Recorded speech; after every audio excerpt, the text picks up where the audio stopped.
లక్ష్యతే దృశ్యతే విశ్వం స్నిగ్ధదృష్ట్యాయయా అనిశం.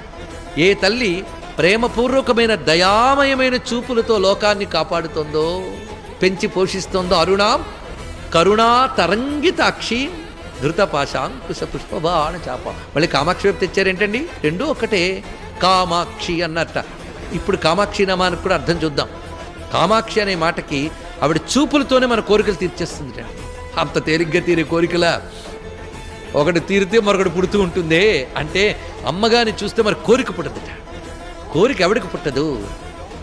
పాత్ర నిండిపోయాక ఎవడు నీళ్లు పోయుడు, ఖాళీ ఉంటేనే నీళ్ళు పోస్తారు.